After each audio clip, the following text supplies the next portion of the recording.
Namo tassa bhagavato arahato samma sambuddhassa. Namo tassa bhagavato arahato samma sambuddhassa. Homage to the blessed, noble, and perfectly enlightened one. Homage to the blessed, noble, and perfectly enlightened one. Namo saranto suchetoye olahadi sanmyao sanputo she. Namo saranto suchetoye ahadi samya sambuddho xie. 无上甚深微妙法，百千万劫难遭遇。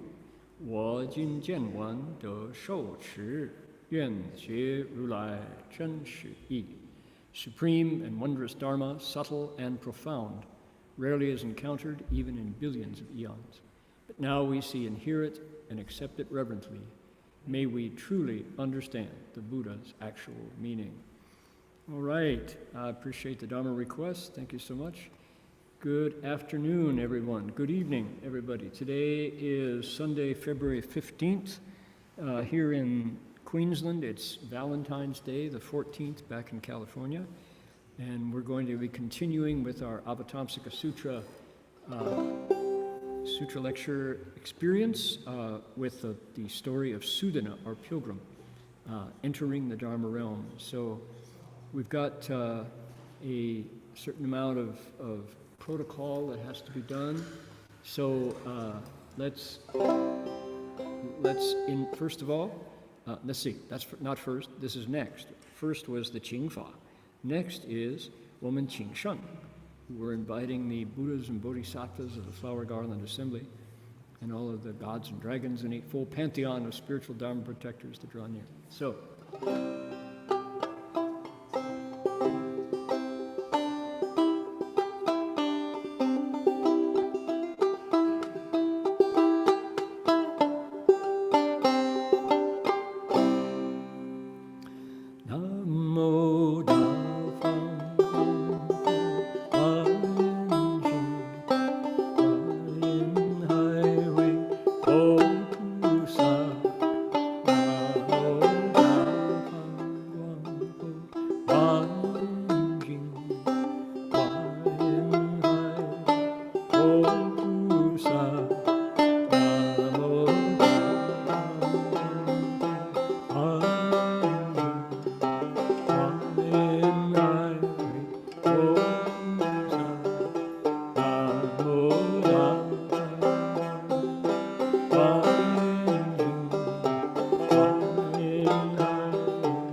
我们这边有耳机，如果需要的话。Okay, we'd like to respectfully acknowledge the Kumbumeri people, the Ugambi language region as traditional storytellers and custodians of the land where our monastery is located. We pay our respects to their elders past, present, and emerging, and to all First Nations people whose sovereignty was never ceded. 我们恭敬地承认冈贝语族的孔布马里人是我们寺院所在地，这里在黄金海岸这里的传统叙事者和守护人。我们向过去、现在和未来的长者们致敬，并且向所有从来没有放弃主权的第一民族的原住民致敬。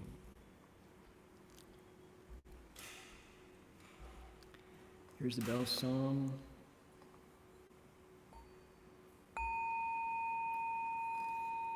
Bell sound wide resounds, throughout 100 million worlds. The Buddha's law is heard and spread all throughout the triple world. The wondrous sounds that everywhere fill the Dharma realm with peace.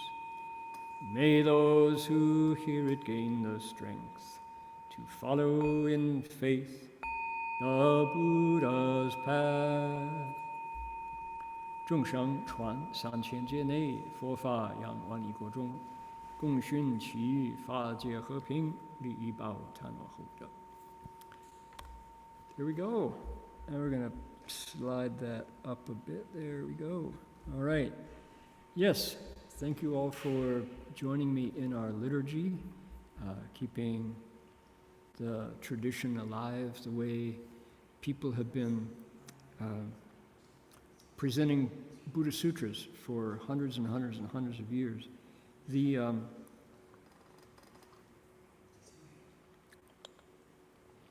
When we're working with the cultures of China, the religious cultures of China, we're working with a tradition that's been around for thousands of years. Dynasties come and go. Schools of Buddhism come and go. For example, when we say Pure Land, for example, devotional Buddhism, called Bhakti, everybody thinks Amitabha right away. So Pure Land just means Amitabha's Pure Land in the West. But when you look at Buddhist history, Amitabha, back in the Tang Dynasty, what was called the Golden Age of Buddhism, was not to say unknown, but certainly not popular. The devotional Buddha, whom everyone wanted to come onto the radar of, to be known by, and to pay attention to, was Maitreya, Buddha of the future. And that was they call it, the religious scholars call it a cultist following, not the same as meaning a small group that is off track or fanatically devotional. It's not that kind of a cult, but definitely the Buddha whom everybody paid attention to with devotion was not Amitabha. Amitabha came into popularity with the translations of the Mito Sanjing, the 3 Amitabha Sutras, the most popular one of which is Fo Shuo Amito Jing, the Buddha's teaching on the Sutra on the Buddha's teaching of Amitabha. And that translation was, oh my goodness, once that got picked up and merged with the Chan school in the Ming Dynasty in particular, that sutra is the most popular. So Pure Land now means Amitabha. It didn't back in the Golden Age of Buddhism. So schools come and go is the point. Now, we are interpreting our teacher, Master Shenhua, Shifu's presentation of Dharma for the West. And I'm gonna check something here. I just realized that I can advertise. Hold on here. I'm gonna have to check for something that came up just today that I would like everybody to know about. Let's see here. Excuse me while there we go. Open that. Let's see here. Copy that. Paste that here. This is something that is going to be worth the effort to get this in front of everybody here. There we go. I'll be giving a lecture coming up in a day or two. One moment here. Here we are. There is a Dharma Realm University program that I will be talking about. Here it is. Translating the Ineffable, Shuo Bu Chu Lai. Reflections on Bringing the Dharma to the West. This is 6:30 p.m. In California, 6:30 p.m. in California on the 17th. of California, 6:30 p.m., is 12:30 p.m., just at noon on Wednesday. So that's the 18th here. So this is, I'll be talking about translation in general, and here we go. So just to let people know about that in advance. That's coming up this coming Wednesday here in Australia. If you're in California or in the West Coast, 6 p.m., was it 6 p.m., 6:30, on Tuesday, the 17th. We'll be talking about this process. And by presenting, since myself and I noticed quite a few folks listening right this minute are also you have a Dharma name that begins with Guo or Qin, that is to say you took refuge with Master Hua directly or with his next generation of students. We who are in this line are not bound by the 1,000-year tradition. And this is the reason I'm talking about this first is we just did our Qing Fa, Gong Qing Da Da, well the Sangha with great virtue. Cliff did our Dharma request. Then we did the Qing Sheng, inviting the sages, and we added a banjo. We did it musically. And Namo Da Fang Guang Fo Hua Yan Jing Hua Yan Hai Hui Fo Pusa. That tune is the tune that we use when we Chao Sheng, when we bow, 3 steps, 1 bow. That was the melody that I used when I did my pilgrimage. And when people in our various monasteries do a 3 steps, 1 bow, or particularly at CTDB, when they go from the Da Shanman, the mountain gate, to the Buddha Hall, that's the melody they use. So that's number 2. Then we added the acknowledgement of country, which I learned here in Australia, and which I think is a really wonderful way to ground our the work that we're doing with the community around us and with the heaven and earth. There's all kinds of wisdom in humanity, and often that wisdom has to do with watching the changes that happen to people as we balance ourselves between heaven and earth, Tian Di Ren, right? The humans are in the middle. And that acknowledgement of country says we are not the first humans who've been here, and we want to ground ourselves in the roots that came before us and pass them on to the generations to come. That's really, that's wisdom all by itself. So because the Aboriginal communities here in Australia are the oldest humans in a continuous line of tradition, so we acknowledge the Kombumerri people. So we've added that to the liturgy. That wasn't done for thousands of years in China, but we're adding it because this is a living tradition, and we want to take advantage of the best in the West, along with what is the wisdom of the East. And once you poke around, what you discover is that a lot of these traditions arose just kind of, it's not for sure that they were the only way to do it. And for example, Master Hua got rid of a lot of the traditional ways of Jiangjing Shuofa, the Jiaozhong, the teaching school. For example, the idea that monks, you can never ask them a question. That was a custom in China, still is to this day, and also in Taiwan and Hong Kong, Singapore, Malaysia, Vietnam. The monks don't interact once they get up on the Dharma seat, right? It's like the phrase in Chinese is "gao bu ka pan." They're so lofty you can't doubt them at all. And Master Hua wanted sutras to be part of our daily experience. And he knows that young people, young minds are curious. They want to know. They challenge. So why is it done that way? So he, after every lecture, sometimes in the middle of lectures, he would say, "谁有什么问题没有啊? who's got any questions? And if you didn't have questions, he would ask you to be sure that you were paying attention. And this was, mind you, before cell phones. This was before mobile phones.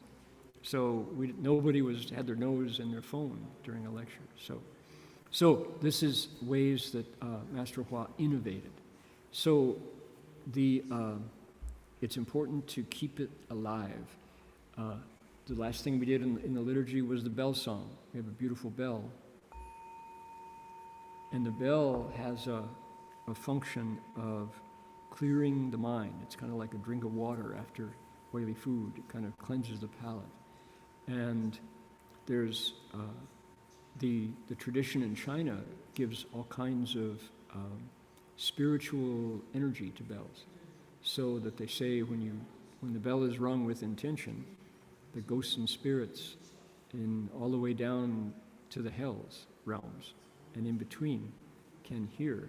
And when the bell is bringing us Dharma, it can actually it helps to lighten karma and liberate beings from suffering. So how nice to have that in place, right? Then, now I have just because I'm kind of old-fashioned this way, I am always excited to see who is here listening to the Sutra, how far the internet has carried the Dharma around the planet. And Chinjie is here listening at Redwood Vihara. Glad you're doing that. Guoji and Gokuk are in Alameda. Alec is in Singapore. And our tech team is in Fremont. And let's see here. Binxian is in Shanghai. Celeste in Hong Kong. Cynthia is here, just tuned in. Saratoga. Guohong, our Vietnamese translator, is in Alameda. Jan is in Oregon, one of the original disciples. Guojuan is in Alameda. Mai is in the Bay Area. Sun Mingfang's in Taipei. We've got Guohua is here. Oh, so good. You're both here. Richard's in Sydney. Sangfu's in Elk Grove. Tina's in Oklahoma. Let's see here. Tam is in Oakland. Hi, Tam. Willie's in Virginia. Okay, Mr. Yap is here in Malaysia. Okay, good. I think it's a mister. Okay, Yin Yong is here. I mean, you could just walk over to the monastery, Yong. I mean, it's only 5 minutes, But that's okay. Maybe your mom's listening. I hope so. If you got your mom listening, you're forgiven. Okay. And then, that's just on the western side. There'll be more before we're done. But then when we switch over, and we have listeners here from Inner Mongolia, I always do it in Chinese, and the non-Chinese speakers don't know what we're talking about, but we have listeners from Inner Mongolia, from Tangshan, that's in Hebei province, from Harbin, way, way, way up north in Manchuria, that's Shifu's hometown area, from Beijing, and from where else here? Yunnan, out in the far, far southwest of China, and then, let's see here, Anhui province, Shandong province, Anhui, Hefei, okay. Where else here? Taipei, welcome from Taipei. Let's see here, from Tianjin, from Liaoning and Dongbei, Sichuan, that's out in the far west, next to Tibet. Let's see here, from Tianjin and Jilin and Sydney and Beijing and Tianjin, lots of Tianjin friends today. Harbin, from Xi'an, okay, that's one of the hotbeds of Avatamsaka study. Master Changguan was in Harbin, was in Xi'an. Back then it was called Chang'an. Let's see here, from Jixi in Heilongjiang, Beijing, Hebei, Baoding, okay, welcome. Anhui, where else? Let's see here, from Sichuan, okay. Then Anhui as well, Harbin, Zhangjiakou, way up north. From, let's see here, Heilongjiang, Jilin, Beijing, everyone's from the north today except for the Anhui folks. Beijing, Shenzhen, that's in the south, Jiangsu, Harbin, Zhejiang. I don't know, it thrills me to think that my voice, in translation and in English, gets to travel so many places in China and Taiwan and Hong Kong. Let's see here, Liaoning, where else? Harbin, Jiangsu, Shandong, Jiangsu, Henan, finally Liaoning. Good stuff. All right, thanks everybody. Now, any questions you have, we're going to make time. Also, need to announce that tomorrow, here's our fire horse celebration happening here tomorrow. It starts at 6:30. We're going to have a Medicine Buddha blessing ceremony, light candles, hit a gong, listen to an address by our local counselor. Then there's a performance at 7:30 to 9. So there'll be a chance to get a red envelope with some goodies in it. The Fire Horse year is one of those remarkable, unique years out of the 60-year cycle. I won't devote any time to explaining the Fire Horse year except to say it's not only an unstoppable year of speed and energy, but the 17th, I guess the 18th for us, no, it's the 17th indeed, happens with a conjunction. I'll save people the astrology. They don't want to hear the astrology. But it's a remarkable day, truly remarkable. Things will be born on that day that will change the way we do things in the future. All righty. Here we go. Let's see here. Oh, we'll save you for later. Here we go.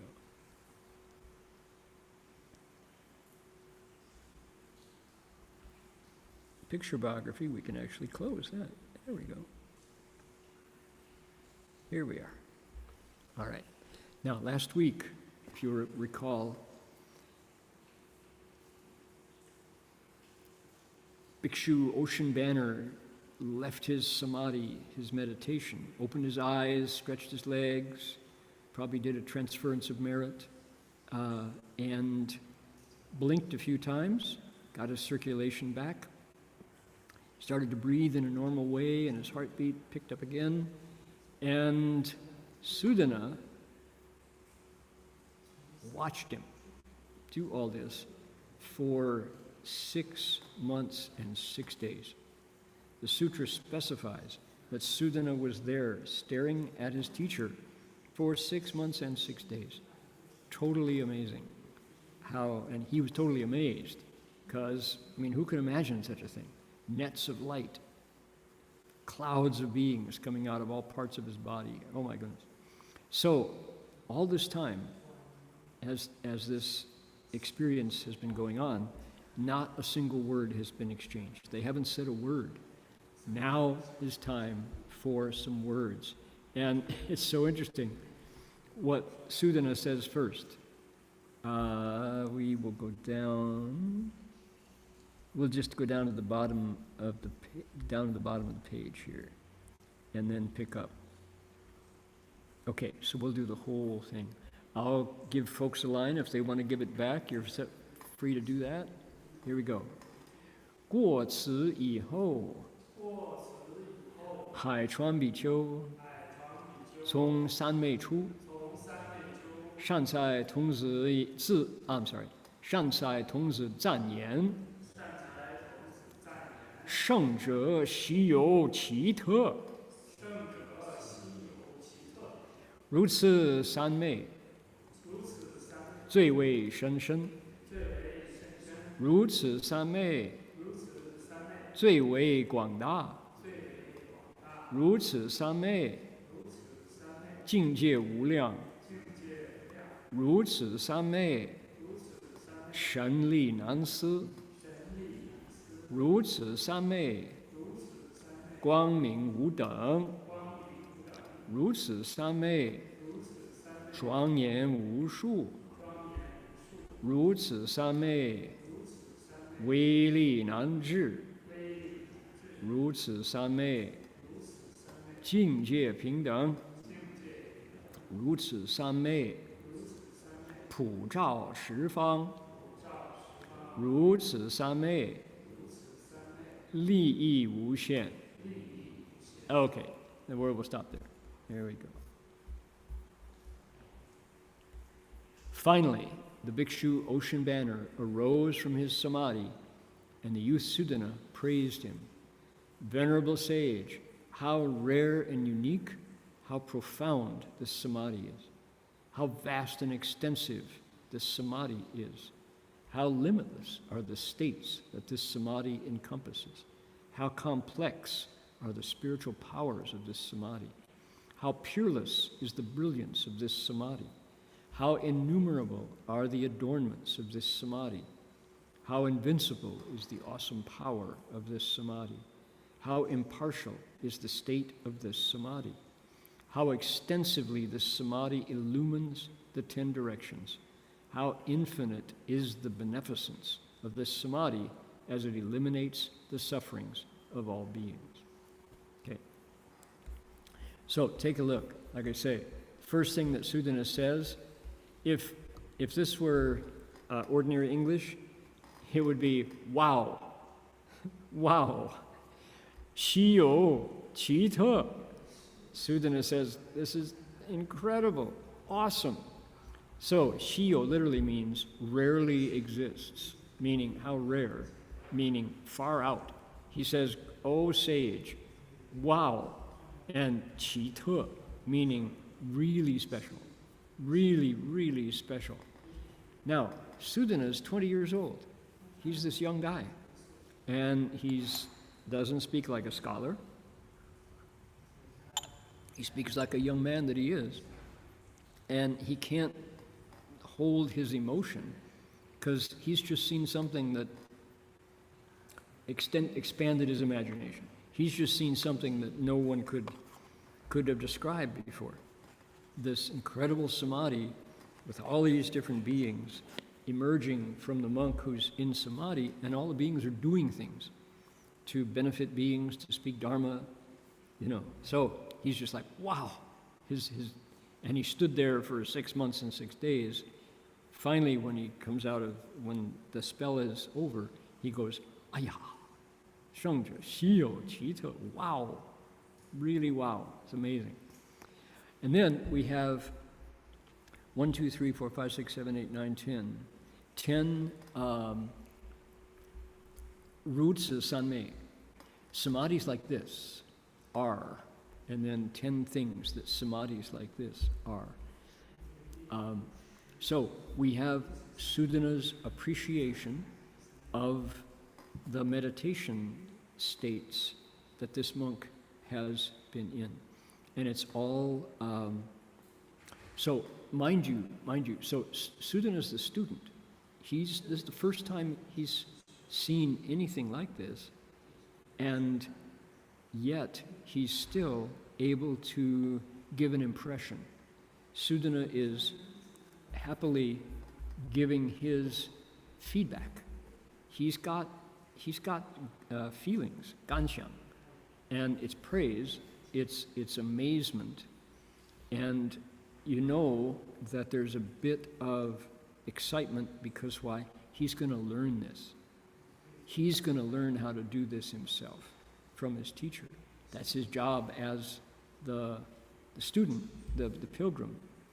And so Ocean Banner hasn't said a word yet, but Sudana is full of praise. He says how rare and unique, how profound this samadhi is. It's really deep. How vast and extensive this samadhi is. It includes all of heaven and earth and all the beings in it, in the Dharma realms. How limitless are the states that this samadhi encompasses.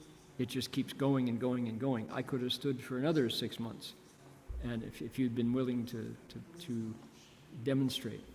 How complex are the spiritual powers of this samadhi? What was the complex?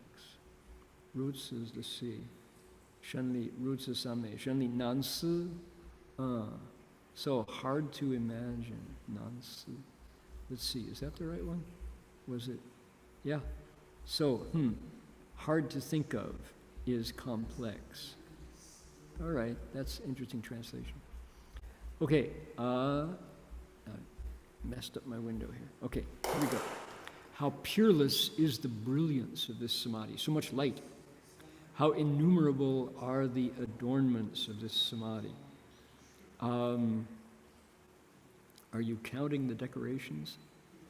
I don't think adornments is the right word there, but I won't bore people with that again. How invincible is the awesome power of the samadhi. There you go. So this samadhi, what is it conquering? What do you need to be strong about? It's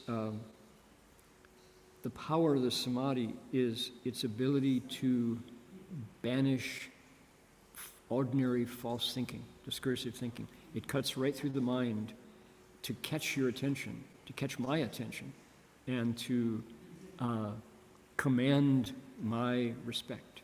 It's strong. It's a strong samadhi. I like this one. This is very interesting. How impartial is the state of this samadhi? Take a look here. 境界平等. There it is right there. So these states, the various 14 different groups of beings that came out and did all the things that they did, the languages they commanded, the way they completely quelled all negativity and brought up all of the goodness, the opposite of that. And it did so, look at this, pingdom. So the states that came out showing lay people and Brahmins and what else? Worldly rulers were no less important than the states of the Tathagatas, the Buddhas. Pingdang just means it presented all this data and let the viewers, me, Sudana, make my own discoveries of it. So impartiality is a really big part. It comes up a lot in the Mahayana because why? Fundamentally, all these states don't exist. They're there like illusions, like dreams, like bubbles, like shadows to teach when needed. And so, in fact, they are impartial. This is, we're going to find out, Sudana praises Prajnaparamita as the source of these states. And Prajnaparamita begins with the idea that all things that come together also fall apart. They're there temporarily, they serve a purpose, and they're gone. So they are, in fact, pingdam. They are impartial. And yet they work. They really work to do their job. A perfect example would be you probably can't remember the cup of coffee or tea or hot chocolate or Milo that you drank yesterday, because why? It's long gone. It's already been put into your bloodstream and probably passed on. And yet, when you were drinking it, it was absolutely what you wanted in the morning for a hot beverage to get your day going, to get things moving. And yet, all food is that same way. And still, it's not that we're tired of eating or drinking. We want to do it again tomorrow. So all dharmas are the same. They are present, do their job, and then they go back to the conditions that grew them. So that's that it is impartial, are all the states of that samadhi. How extensively it illumines the 10 directions. Wherever there are living beings, Bhikshu Hai Chuang, Bhikshu Ocean Banner is there, showing his samadhi so we can appreciate chakra, we can appreciate the Gandharvas, we can appreciate the Maharagas, that are all there teaching, turning the Dharma wheel, praising the Buddha, waking up. How infinite, the last one.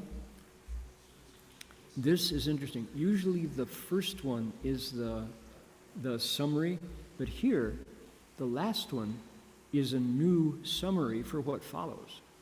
So what does he say? Let's look at the Chinese. This is very interesting, because this, of all we've been working with this teacher for a couple weeks, 3 or 4 weeks now, and I did not pick this up the way Sudana does. Take a look. 以能除灭. I guess we haven't actually read it. We haven't read this yet. Let's read it. I'll just do this line. 以能除灭一切众生无量苦故. Okay. That it's how infinite is the beneficence of this samadhi because it eliminates the suffering of all beings. It's like, I guess so. This is a concluding sentence that opens and introduces all the sufferings of living beings that Ocean Banner's samadhi gets rid of. That didn't occur to me, that this was why he enters samadhi. Why are you meditating? Because I want to get rid of the sufferings of living beings. Oh, I thought it was just mindfulness, to be peaceful. That too, right? So this is the Mahayana.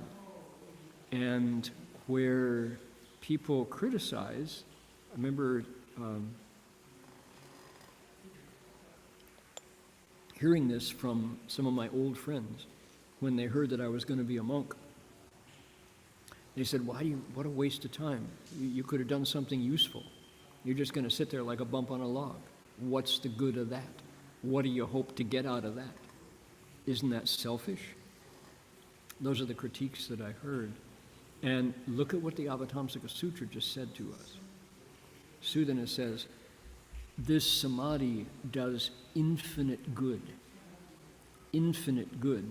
because it eliminates the sufferings of living beings.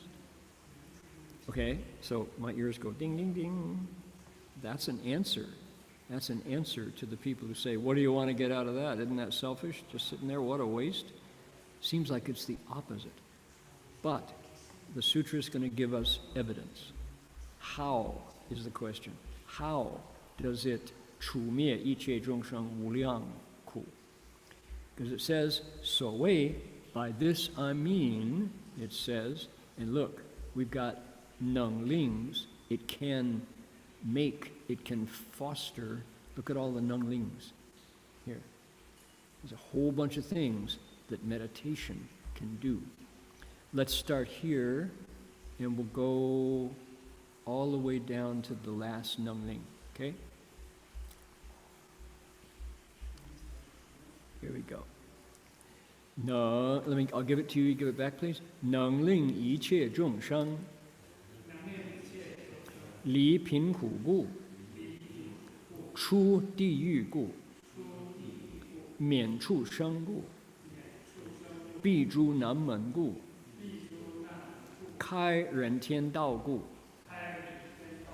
令人天众，I'm sorry， 令人天众我再来，令人天众生喜乐故，令其爱乐禅境界故。Okay, continue. A lot here. 能令增长有为乐故，能为显示出游乐故，能为引发菩提心故，能使增长福智恒故，能令增长大悲心故，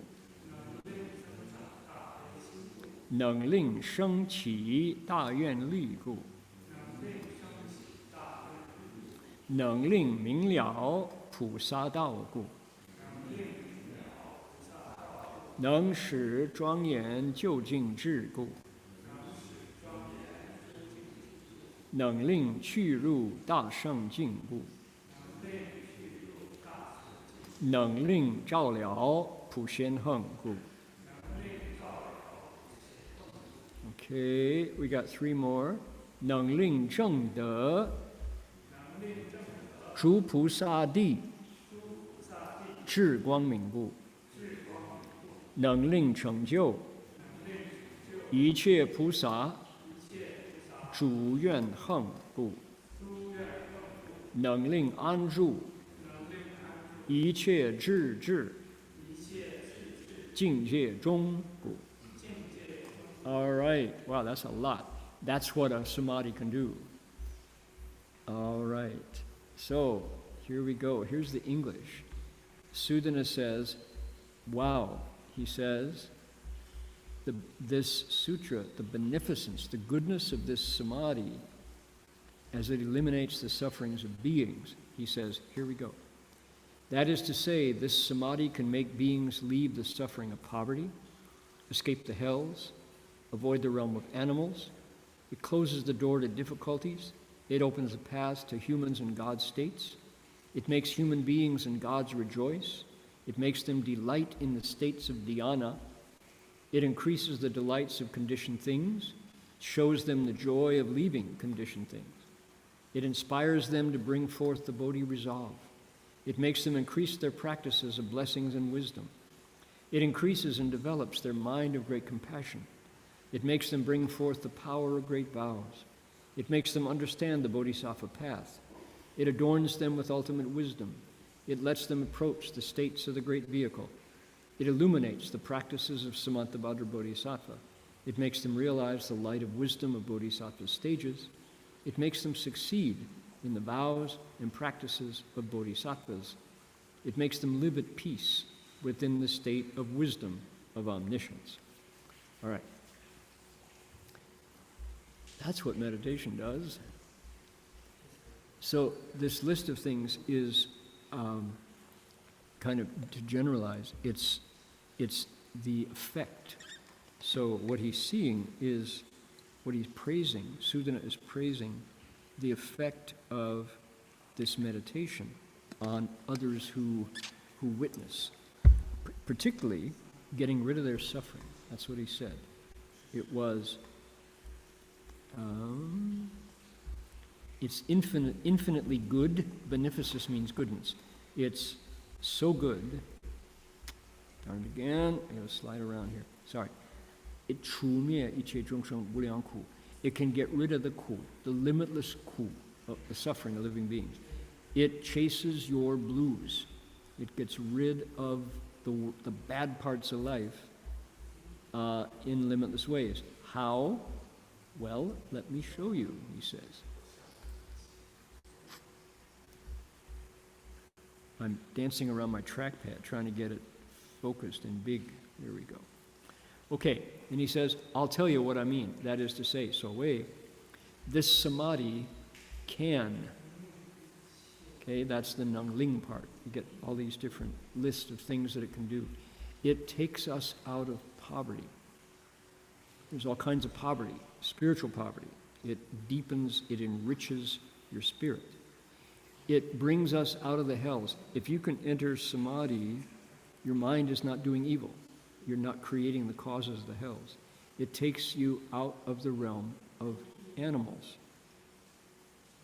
Ghosts are not mentioned here, but it's the same.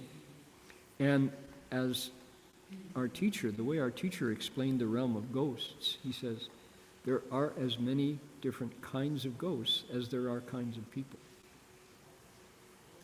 And in the realm of ghosts, they have all these different categories. There's ghost kings. There are ghost soldiers in the army. There are ghost slaves. There are ghosts that own flowers, and they live inside of flowers, and they take care of the flowers. There are ghosts that are the wardens down in the hells, right? All these different kinds of ghosts.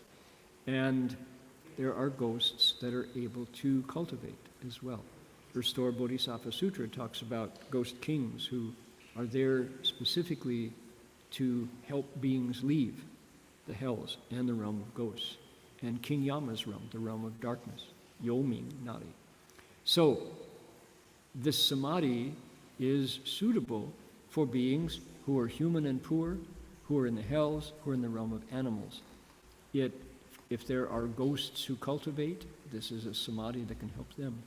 It closes the doors to their difficulties. It opens the path to humans and gods.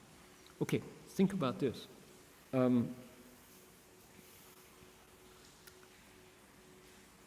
We just mentioned the Earth Store Sutra.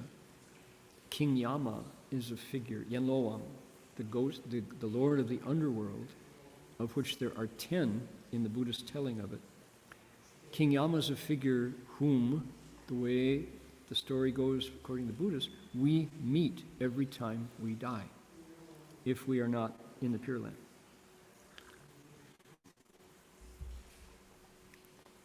So,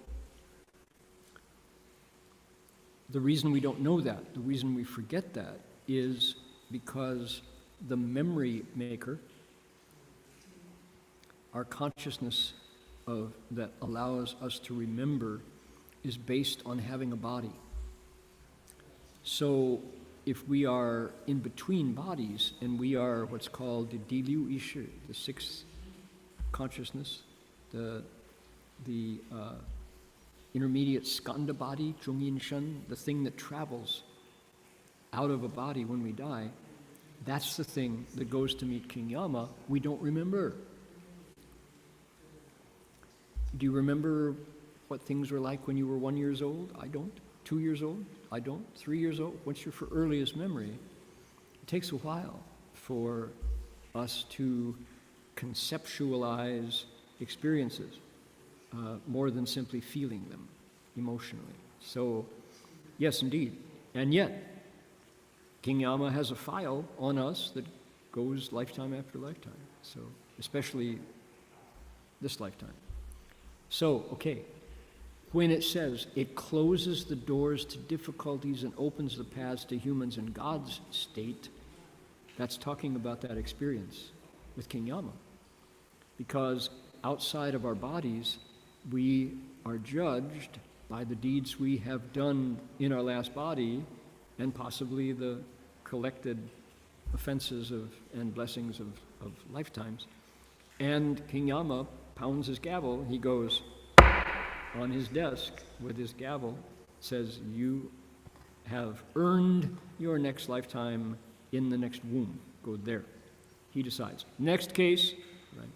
And you go, but, next, right?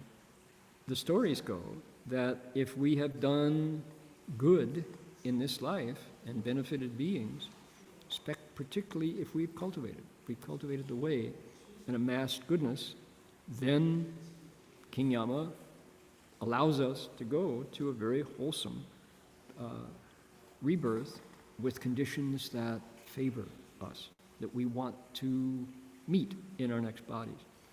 Likewise, this is where the Pure Land story cuts in. It says, all that is true.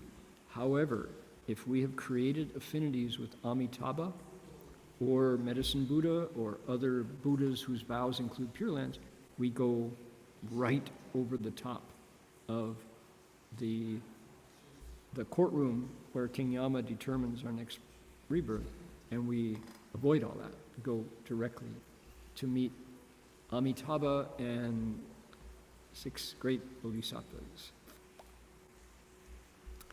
So, okay, still moving here. This samadhi has an amazing power. It makes humans and gods rejoice. It makes them delight in the states of dhyana. Imagine if when you got to King Yama's realm, and because you were able to enter this samadhi, all the doors down to the hells, animals, ghosts, King Yama's realm, to the Ashura's realm closed, and you were only heading for a blessed birth as a human or a deva's birth, reborn in the heavens. Not too shabby. It makes humans and gods rejoice and makes them want to meditate too. They delight in the states of dhyana. Okay, I really like this one. It increases the delights of conditioned things and shows them the joy of leaving those things behind. There you go. There's the Mahayana. So, here's one for you.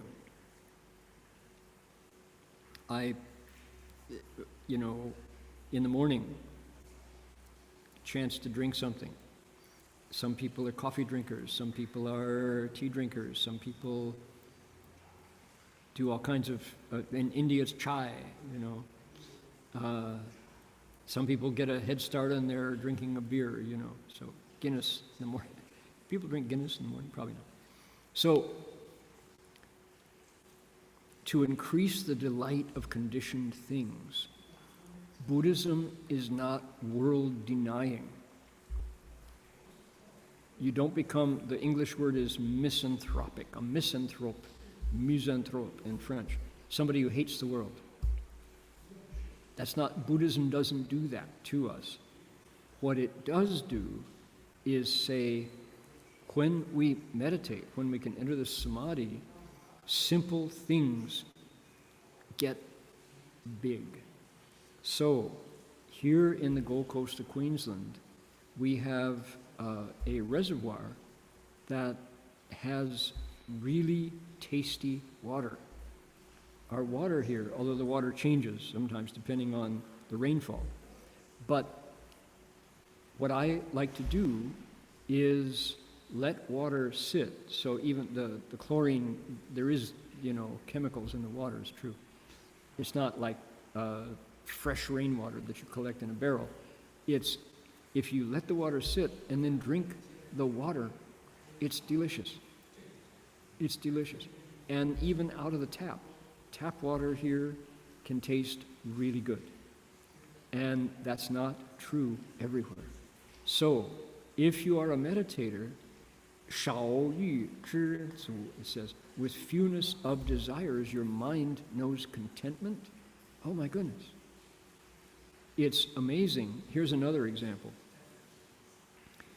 The vegetables here, we just went through, for the fruits and vegetables, we just went through mango season. Here on the property, we have 3 or 4 mango trees, and we just harvested. And the mangoes that came off the trees that we walk underneath were just incredibly wonderful and delicious. And there's a couple weeks where we have more mangoes than we can eat. And it's just, what do they say? 人在福田不知福. People living in a field of blessings don't know to appreciate their blessings. I deeply appreciate the place where I live, that the fruits and the vegetables are so tasty. Here's an example. It increases the delights of conditioned things. Because I'm a vegetarian, vegan, plant-based eater, I'm a vegan, I eat plant-based foods.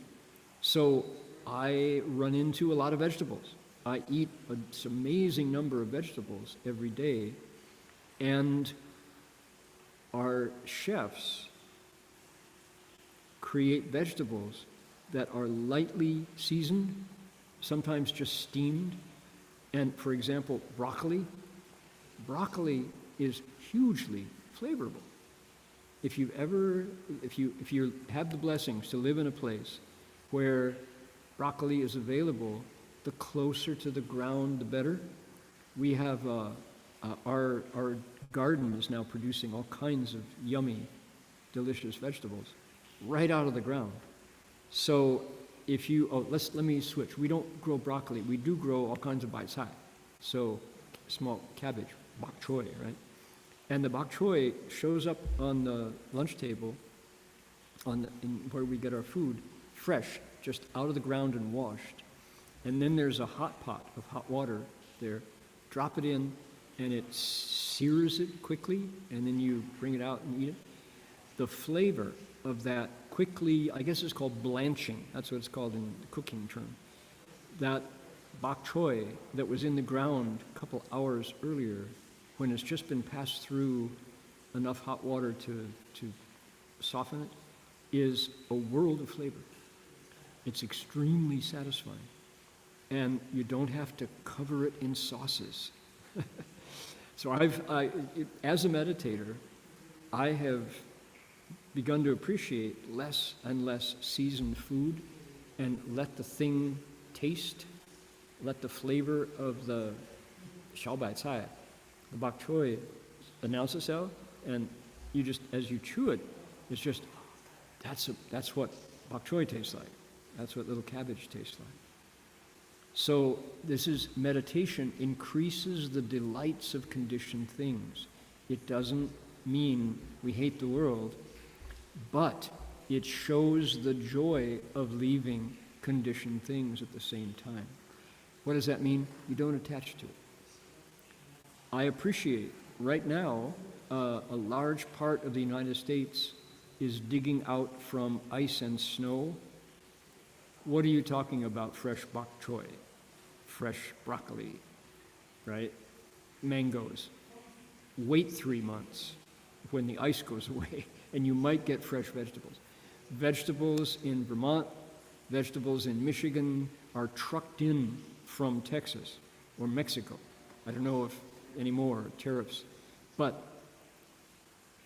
I appreciate it. So just to say, 人在福田要知福.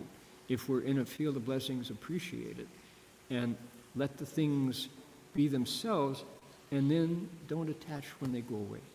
Because this is many conditions have to be here before you can appreciate bok choy without spices, without sauces, right? So this I really like this line here.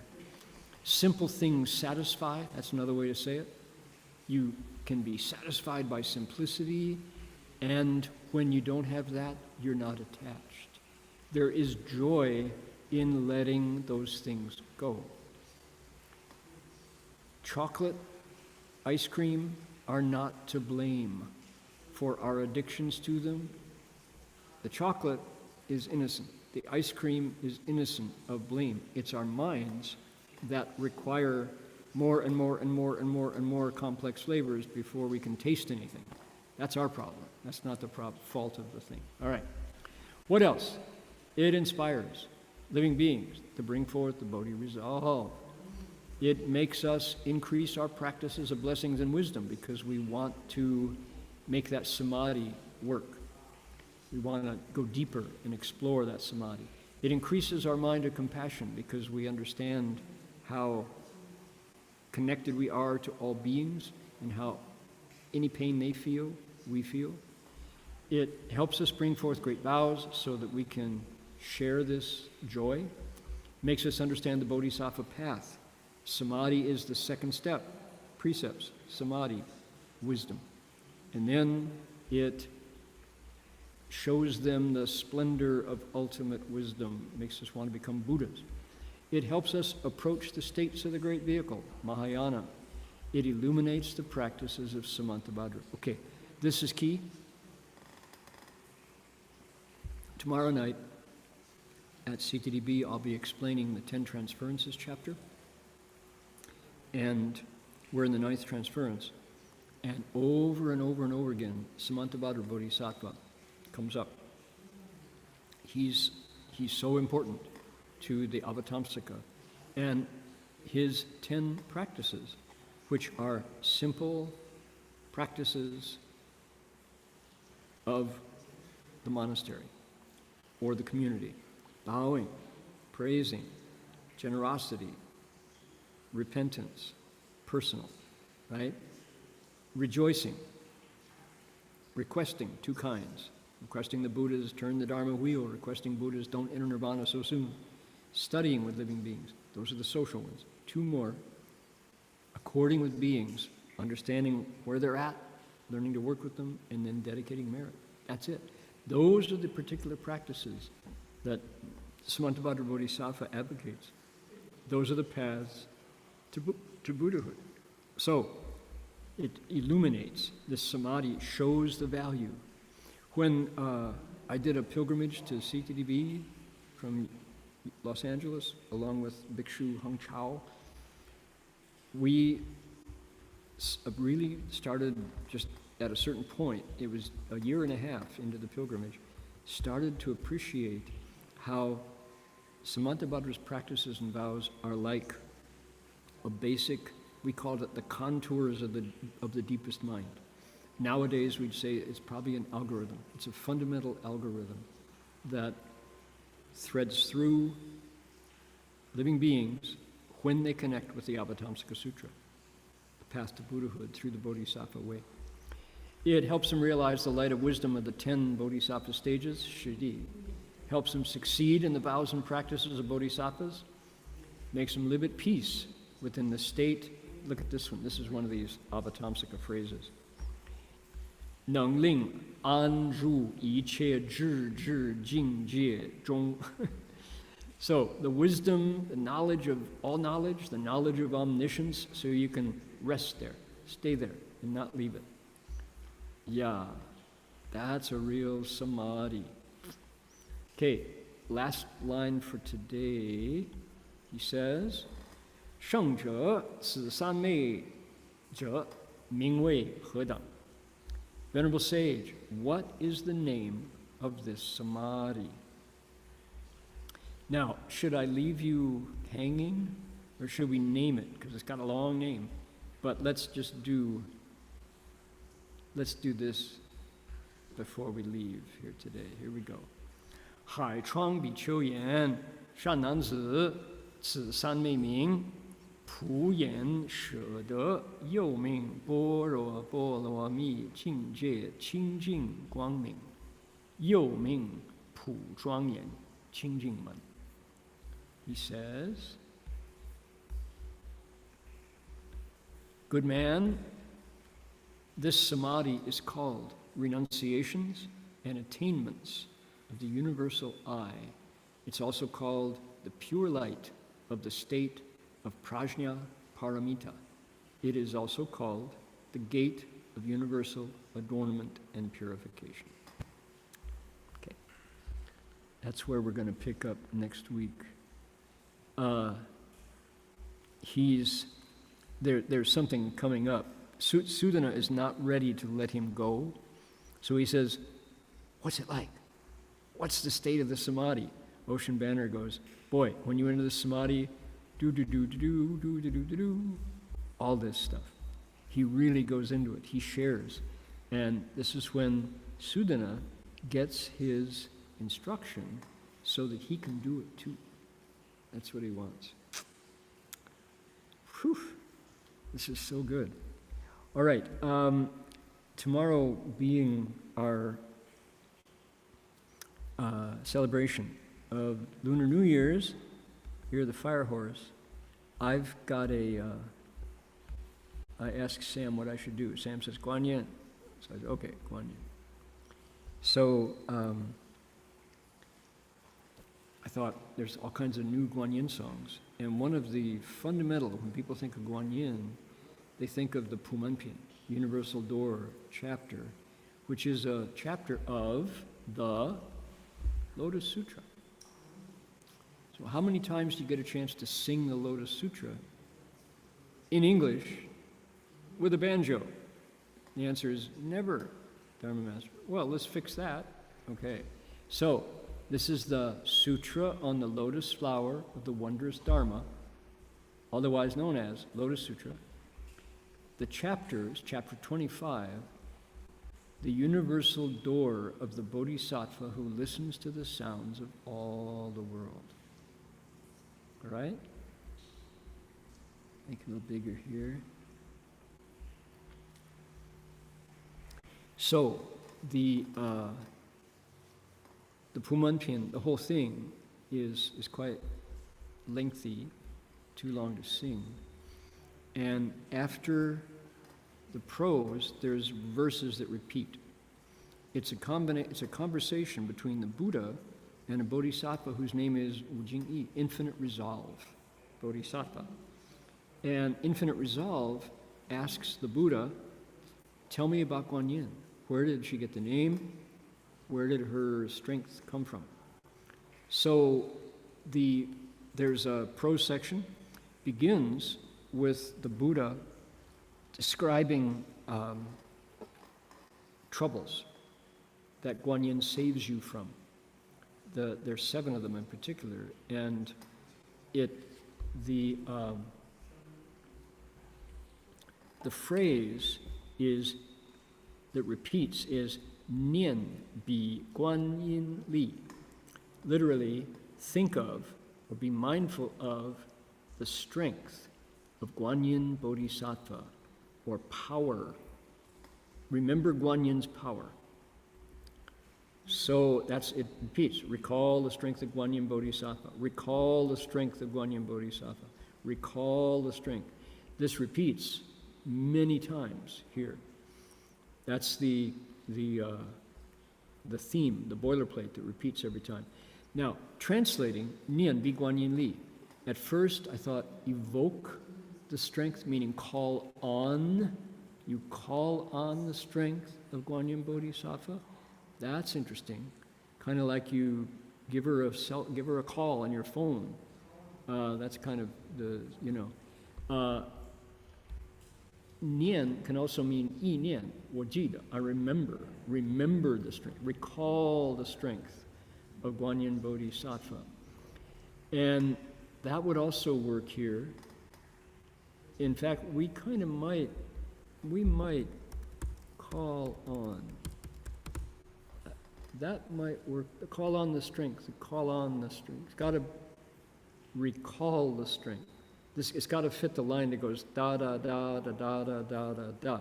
Call on the strength. That emphasizes the on. That's not the strong syllable. So I also thought, call the name of Guanyin Bodhisattva. That's the one that fits best, but it's Nian Bi Guanyin Li, not Nian Bi Guanyin Ming.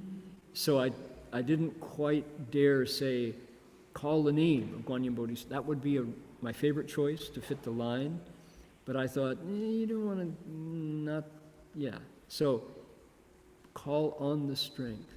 So I did recall, but this is still a work in progress. So, look at what's going on. And then to make it a song, we need a refrain. Namo Guan Shi Yin, Namo Guan Shi Yin, like that. And I had to fit it into a melody that is bright, that's yang. It can't be too dark.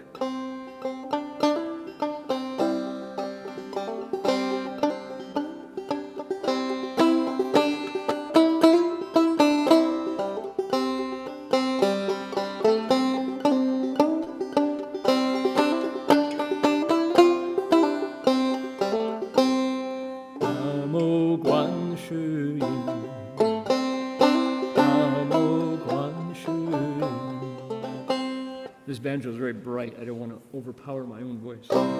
So here we go. So here is the first difficulty, fire. We in Australia know about fires. California, we know about fires, forest fires. Here it's called bushfires. Should you be pushed into a raging fire by enemies so harmful, mean, and cruel, recall the strength of Guanyin Bodhisattva. The blaze will turn into a limpid pool. Namo Guan Shi Yin, Namo Guan Shi Yin. Okay, now this repeats over and over, right? Look at this. This is half of the verses. So the idea to have people hear Namo Guan Shi Yin twice between every verse was so we remember. So we can do it when we are out on the mighty ocean, which is what? Water. First one is fire. Second danger is water.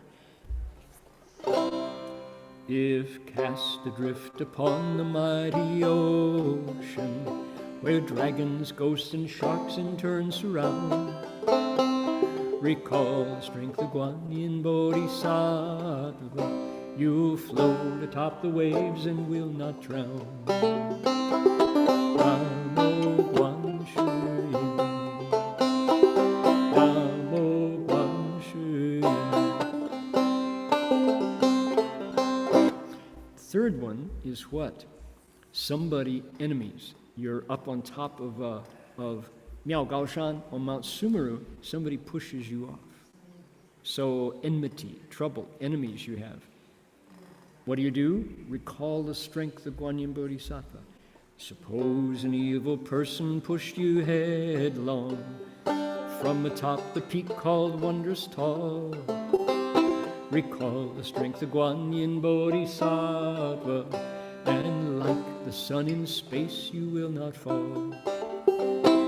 Namo Guan Shi Yin, Namo Guan Shi Yin. Okay, so that's the idea. And getting the right melody was tricky. I was looking, I'll if we should have started earlier for me to do that. I want to get to our questions. But there's a wonderful New Zealand Maori melody, Kiri Te Iwa, Kiri Iwi Te, Kiri Iwi E, Kiri Tiwi E. It's a wonderful, bright, what do you say? It's a great melody, and that's the one that I wanted to base it on. So let's do one more just to give you an example. See all the different pieces in translating music. Should it be call on the strength of Guanyin Bodhisattva? Perhaps you tumble down from Vajra mountain, fleeing wicked ruffians who pursue. Suppose you're out in the wilderness and you come to the attention of bandits or bad guys, and they're chasing you, and you lose your foot and you go over the edge. You lose your footing. Recall the strength of Guanyin Bodhisattva, you'll be safe. Not the slightest harm will come to you. Perhaps you tumble down from Vajra mountain, fleeing wicked ruffians who pursue. Recall the strength of Guanyin Bodhisattva, and not the slightest harm will come to you. Namo Guan Shi Yin. Namo Guan Shi Yin. So, this is some of the issues involved when you want to sing the Lotus Sutra. It's a work in progress. More to come. All right. Let's take a look. Folks have been sending in some questions here. Remind you about those of you who are in California or in the Western time zone. It's February 17th, 6 p.m., 6:30 p.m., a lecture on translation. We'll be talking about these issues. And if you're here in this part of the world, it's the 18th, 12:30 noon.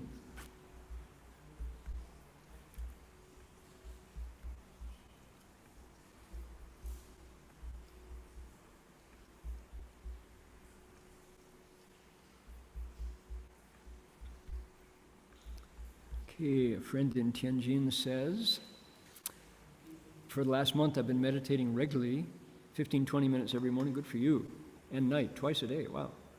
After hearing that meditation can gather vital energy, since then my appetite has dropped. I eat only 2 meals before noon. I feel full after 1 meal. Can't eat foods I used to enjoy.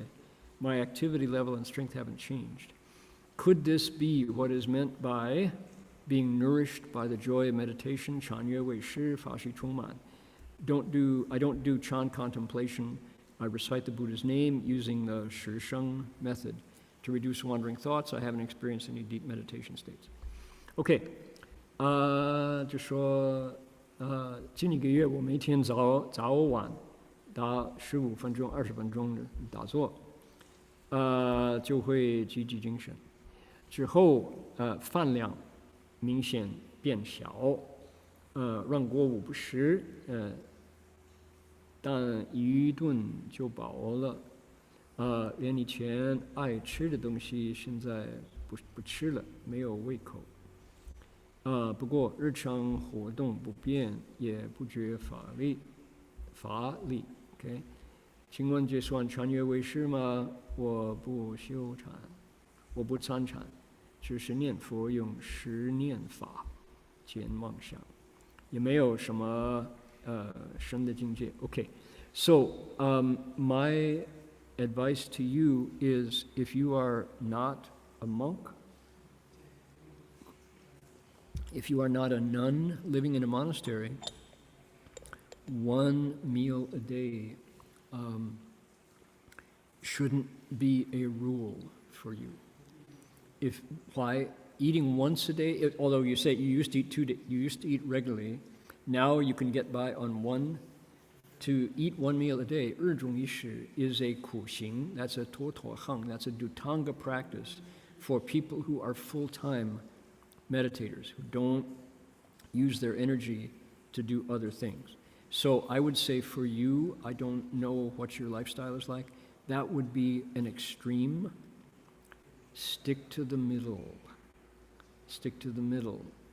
The fact that you have reduced appetite and the things that you used to eat no longer appeal to you, that may be a very good thing, but 1 month, your body hasn't changed that much in 1 month that you can say that you have now attained 法喜充满, 长乐为师. If you said that was the case after 6 months, after a year, I might say, good for you, that is the case. But you're still brand new in the practice. Your bodies are organic. Our bodies are not based on ideas. They're based on many living creatures. How many, 那个臭皮囊, 很多虫子, right? And they are who you are. And we meditate with them every time we sit. Keep them happy. Look long. Go for how you'll be meditating in 6 months, 1 year, 5 years. Find a pace and a rhythm that you can sustain for years. All right? Then we're in business. So also 15, 20 minutes twice a day, that's a beginner's level, and it's excellent. I entirely support and applaud your ability to sit twice a day for 15 to 20 minutes. That's great. Before you make major changes in your lifestyle and your fuel intake, food is gasoline so that your car can go down the road. Don't mess around too deeply with your other food, clothes, and sleep, right? Keep those constant. Those are what brought you to the ability to meditate. Think about how you're going to be meditating, let's say in the winter, okay? We're now heading into spring in the north, right? So we're heading into the autumn here in Australia. So look long, go middle way, avoid extremes. May I ask, how do you follow conditions correctly? Does it mean to make effort on the causes while accepting the results as they come?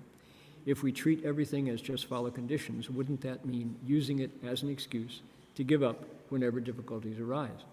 If we don't follow conditions, we become attached to everything. Okay, good question.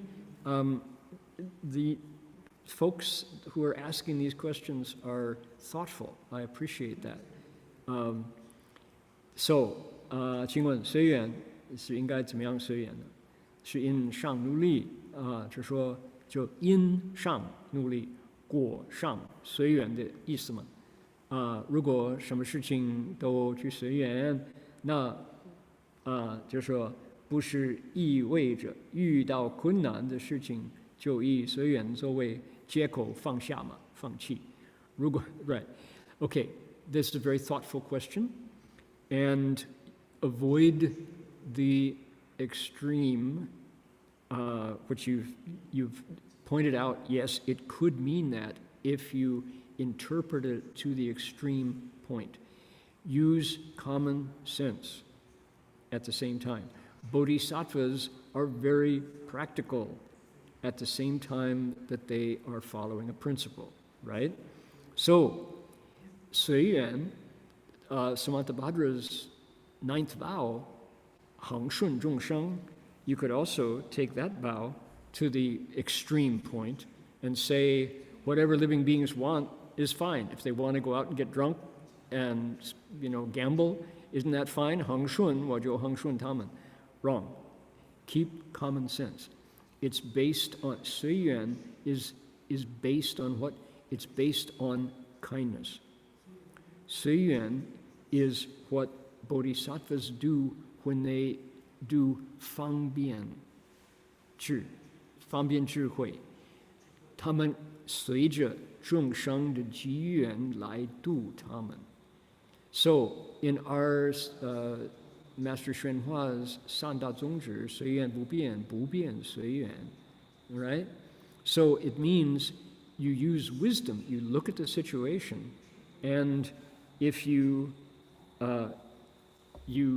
take advantage of the situation in front of you to teach, to help, to be a benefit. 随缘 is not to benefit yourself, it's to benefit others. If you are 随缘, and it means you 放弃, who are you benefiting? Not yourself and not others. So your question has come out of the context of 教化众生, 以方便智慧来度众生, right? With that in mind, that's foremost, is kindness and compassion. 以慈悲为怀. Because you are 慈悲, you find an opportunity based on 众生的机缘 to come up with a 方便. That's what it means. All right? So, don't give up. Living beings we are really stubborn. We're hard to teach. If you give up as soon as you have a 逆境, you'll never cross over anybody. Reverend, several lines in the CTDB school song say, everything's created by the mind alone. In my own practice, I get attached to appearances and study in a rigid way prevents me from finding peace and happiness. In my situation, how should I go about practicing? Everything is created from the mind alone. Wow, this is suddenly the level of these questions has just gone up, hasn't it? 万佛成笑歌有好几句，万法唯心造，砰砰，万法唯心造。我学佛常常着相，觉得很死板，得不到安乐。所以我这种情况应该怎么样做到万法唯心造呢？Number one, can you sing the song? 你会背吗？你会唱吗？ If you can sing the song, that's a good step. Shifu's teaching energy is in 金虚空. This is 法界佛教大学这个小个 okay, our alma mater of Dharma Realm Buddhist University. So where does this come from? It comes from the Avatamsaka Sutra saying 因观法界性 一切为心造 若人欲了知三世一切佛 因观法界性 一切为心造 If someone really wants to know the nature of the Buddhas of the 10 periods, the 3 periods of time and the 10 directions, look at the nature of the Dharma realm, how everything is made from mind. Okay, this is such a fundamental teaching that it became the name of an entire school of Buddhism, Wei Shi Zong, consciousness only. Okay, consciousness only. Who promoted this? Master Xuanzang. It's part of the Yogacara Bhumi Shastra, the Yogacara school. Says that the Buddha in samadhi looks at the nature of conditioned things and realizes that the mind is the most important part. If you watch the mind creates heaven, earth, living beings, suffering, bliss, samsara, nirvana. Right, it's a deeply, deeply fundamental principle. That's where this comes from. So for you to say, how do I practice everything is made from the mind alone? Well, I could answer that a million ways. I could say, memorize the Avatamsaka Sutra, and you'll understand it deeply, you know. So when people would ask a question like this is a philosophical question. Master Hua, instead of giving you a philosophical answer back, he would say something like, 放下. Something like that. And then let you work out the details. And it's not because he doesn't respect the question. I too get attached to appearances and I study in a rigid way myself. So what do you do? What you can do is, again, the first question today was about the middle way. People are stubborn. I mentioned a friend of mine, a laywoman, who traveled from Dongbei actually to America for a PhD, became a material chemist, got her PhD in a prestigious American university. Very intellectually strong person, person with deep opinions, can digest mountains of data. And her approach to Buddhism, shastras. She loves the Lunshi, and she knows all the lists, and she knows whether, Dignaga came up with the school of logic or whether it was Kuei-ji, She knows all these details.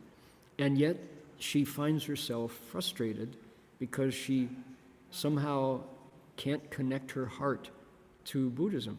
So I'm always telling her, you don't really need to memorize another shastra. Maybe go out and read for the blind. Maybe go out and volunteer at the battered woman's shelter. Maybe go out and find homes for all the pets that get separated from their owners when there's disasters and floods and fire. Use your heart to create blessings. That will balance. And she's, yeah, that's really good, Fasher. Meanwhile, I saw the Yogacara question, and I wanted to ask you about that. So people, we do get attached. And if you study in a very rigid way, the answer is 放下. Right? Go out, walk on the grass, take your shoes off. Go out, smell the breeze. Sit back on the grass and watch the clouds go by. And then go help people end their suffering. That's my best example, best answer for you. 令众生离苦. All right? You'll be happy. You won't get attached. Okay. After beginning to study Dharma, I can't consistently maintain morning and evening recitation. My mind is filled with laziness and shame. From what resolve of mind should I begin in order to repent this offense? Okay, there's a lot of assumptions here. So, let's see here. 学佛后一直不能坚持早晚课，心常懈怠、惭愧，常以应该从哪里发心去忏悔这个罪? Okay, do you have to, so you don't specify what 罪 you need to repent of? Repentance is done when you want to stop hurting yourself and hurting other people. So if you still like to hurt yourself, what can you do? It begins with you. Who is telling you to do those things? The answer is habits are karma, right? The things we do in our lives have to do with karma. We've done it that way for lifetimes. So if you have a specific behavior that you don't like, there are things in Buddhism called contemplations, 观想法.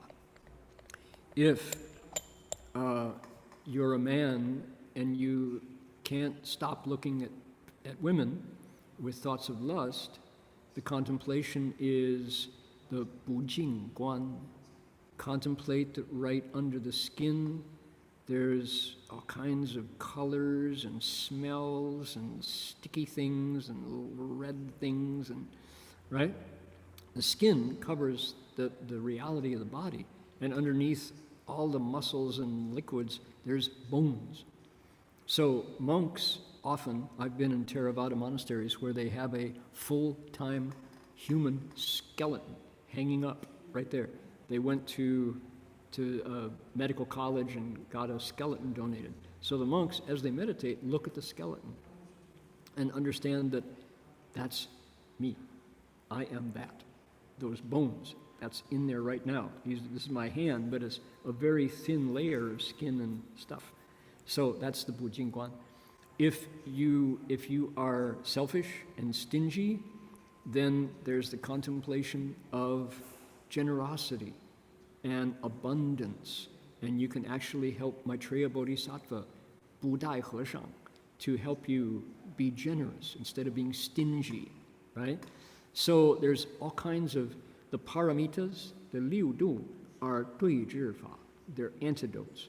So, if you don't specify what your problem is, laziness and shame, So if you don't like to do Zhaowan Ke, many lay people don't try to do Zhaowan Ke. If you really like Zhaowan Ke, morning evening chanting, spend time in the monastery. Go find a local temple, ask the monk if you're allowed, if you can stay there for a while. Master Hua never complimented his disciples. He complimented me twice. He said, "You sing pretty and you're on time for morning ceremony," he said. I'm like, "Sure, I wanted to, that's it? Yeah, that's all?" I was on time and I sang nice. Oh man, big deal, you know. So, find yourself in a situation where you can be on time for morning chanting. There you go. Get some help. Staying at home and doing Zhaowan Ke at home is really hard. Your house is not a monastery, right? So get some external help if you really want to do those things. That should get you up. Cold showers help too. Take cold showers if you feel itchy. Eat less nutritious food. Eat ordinary plain food. You won't have so much desire. It's true. Eat less hot sauce. La jiao jiang is not your friend. Okay? Do not eat bupin. Get rid of the bupin. Bupin increase your desire if that's the problem. So eat less. Bupin 少吃. La jiao jiang 少吃. Right? Sticky sweets, eat less. You'll find that your body is really clean. I gave up milk, dairy products, because I didn't like the feeling in my body of sticky. Milk products, right? Ice cream, butter, cheese, it really sticks your body up, and your eyes have a harder time pulling away from 没意思, right? That's why I'm a vegan, because I like the feeling in my body without that stuff in it. So there are lots of 助道之法 that you can use to get you past that problem. All right? Okay, that's it for today. We're out of time. I can still see there's lots of questions here that I didn't get to. We will try our best to cover these questions. Thanks for your patience. Appreciate it. Okay, time to dedicate merit. I want to remind everybody there will be a lecture on translation, and that's coming up on the 17th in America, California time, 6:30 p.m., Dharma Realm Buddhist University. Go to DRBU to find that listed. If you're here in Australia, or China, Australia is 12:30, China is 10:30 on the 18th, Wednesday.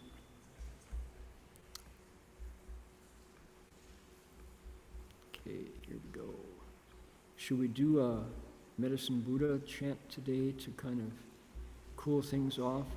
Going into the year of the fire horse, boy, we need to be like water. Cool things off.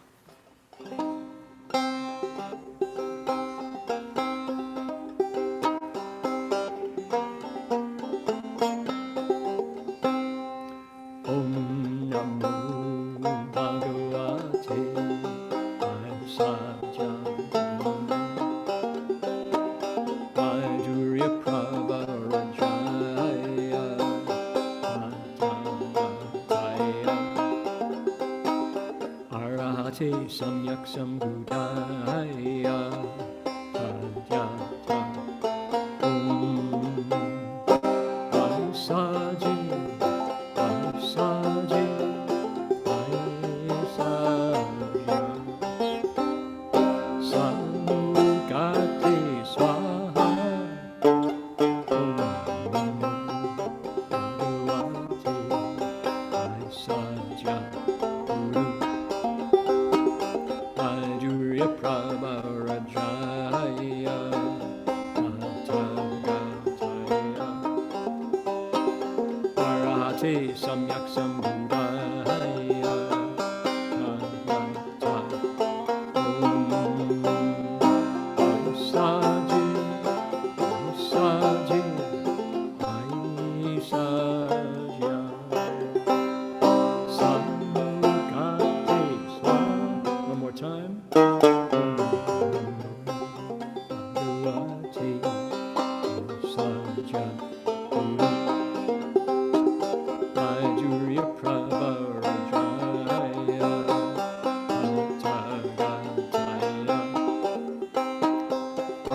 Te samyak sambuddhaya.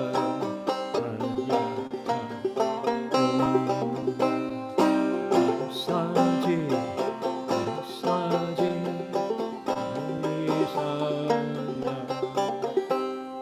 samgati swaha.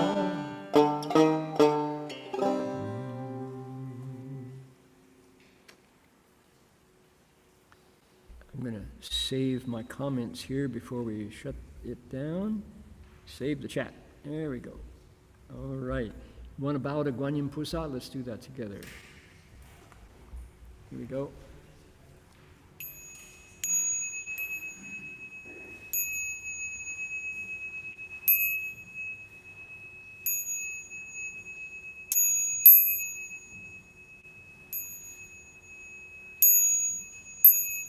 Bow in respect to the Venerable Master.